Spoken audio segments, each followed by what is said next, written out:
বৰপেটাৰ সৰ্থেবাৰীৰ কামাৰপাৰা গাঁৱত আৰু মোৰ ইয়াত দেখিবলৈ পাইছে মোৰ পিছফালে দেখিবলৈ পাইছে ষ্ট্ৰবেৰীৰ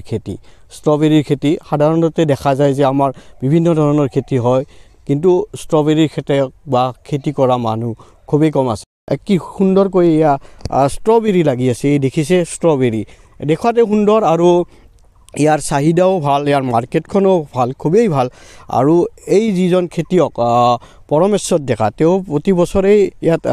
নতুন ধৰণৰ খেতি কৰি আছে বিশেষকৈ ষ্ট্ৰবেৰী খেতিয়ক হিচাপে তেওঁ জনাজাত আৰু তেওঁ এগৰাকী আদৰ্শ খেতিয়ক তেওঁ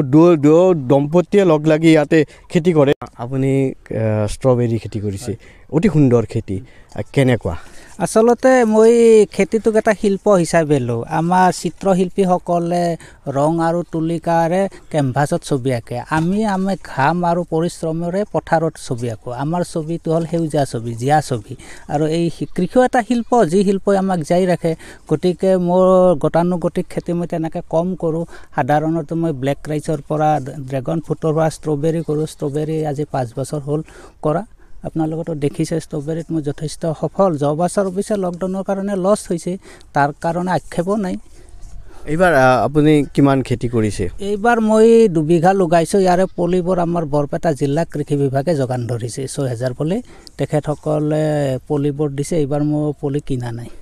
পলি ৰোপণ কৰা এমাহমান পিছৰ পৰা ফল ধৰে যায় প্ৰতিদিনে কিমান কিলো মান ছিঙে এতিয়া 15 কিলো 20 কিলো তেনেকৈ ছিঙি দি আছোঁ বজাৰত মই দোকানত 300 টকাকৈ দিছোঁ আৰু নিজে বিক্ৰী কৰিলে 400 টকাকৈ দিওঁ পৰৱৰ্তী মই 1 হেক্টৰ 7 বিঘা মাটিত কৰা এটা প্লেন কৰিছোঁ যদিহে ঠিকে থাকে চলি যায় চব ষ্ট্ৰবেৰীটো পকা ষ্ট্ৰবেৰীটো মোটামুটি 3-4 দিন থাকি যায় আৰু ইয়াত মই কোনো ৰাসায়নিক সাৰ ব্যৱহাৰ কৰা নাই কীটনাশক অলপো নাই সৰু ল'ৰা ছোৱালীবিলাকে এই ফলটো খাই খুব ভাল পায় যদি ইয়াত কীটনাশক দিয়া যায় যথেষ্ট ক্ষতি কৰিব স্বাস্থ্যৰ আৰু মূল শিপা বাহিৰৰ আমাৰ ইণ্ডিয়ান নহয়ে গতিকে এতিয়াতো বিভিন্ন ঠাইত হৈছে আমাৰ অসমতো বহুত মানুহে কৰিছে গতিকে ইয়াৰ বজাৰ কিন্তু খুব ধুনীয়া বজাৰ আছে ইয়াৰ আৰু খেতিটো বহুত ভাল খেতি ষ্ট্ৰবেৰী বুলি ক'লে আমি সৰুতে ABC কিতাপত বা প্ৰান্তিক আলোচনীতে ষ্ট্ৰবেৰীৰ বিষয়ে পঢ়িছিলোঁ এতিয়া আমি ইয়াত কৰিছোঁ মানুহে দেখিছে ভাল লাগিছে চৰকাৰীভাৱে কেনেকুৱা সহায় পায় আপুনি চৰকাৰীভাৱেও মই সহায় পাইছোঁ কাৰণ আমাৰ বৰপেটা কৃষি বিজ্ঞান কেন্দ্ৰ বৰপেটা জিলা কৃষি বিভাগ তাৰপিছত ইপিনে Meghalaya central university Jorhat university চৰকাৰৰ পৰা ছাপোৰ্ট পাইছোঁ তেখেতসকলে হেল্প কৰে আৰু চৰকাৰে আপোনাক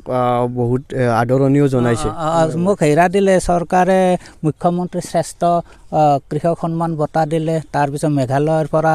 আমাৰ 7খন ৰাজ্যৰ ভিতৰত এটা আছিল তাতে শ্ৰেষ্ঠ কৃষক বঁটা পালোঁ তেনেকৈ আৰু বিভিন্ন অনুষ্ঠান প্ৰতিষ্ঠানে উৎসাহ দি আছে যথেষ্ট ইতিমধ্যে মোক দেখি কেইবাজন বৰপেটাতো আৰম্ভ কৰিছে নলবাৰীতো আৰম্ভ কৰিছে ডেকা ল'ৰা শিক্ষিত ল'ৰা তেখেতসকলে আহি মোৰ পৰা পৰামৰ্শ লৈ তেখেতসকলে নিজাববীয়াকৈ কৰিছে এইটো কিন্তু আমাৰ যুৱ চামৰ কাৰণে এটা শুভ লক্ষণ বজাৰত এতিয়া চাওক আলু কবি বজাৰত যথেষ্ট দাম কম গতিকে আমি যদি সকলোৱে আলু কবিয়ে কৰি থাকোঁ মাৰ্কেটখন অট'মেটিক দাম কমি যায় যদি আমি যিবোৰ বজাৰ আছে বাহিৰত বজাৰ আছে সেইবোৰ খেতি যদি আমি কৰোঁ চাওক ষ্ট্ৰবেৰী ড্ৰেগন ফ্ৰুট তেনেকুৱা বিভিন্ন খেতি কৰিলে আছে আৰু খেতি কৰাৰ কাৰণে বহুত বেছি মাটিও নালাগে আপুনি যদি আন্তৰিকতাৰে শিল্পী সুলভ মনেৰে যদি কৰে 2 বিঘা 3 বিঘাতে পৰিয়াল এটা সুন্দৰকৈ চলিব পাৰি নিশ্চয়কৈ আপুনি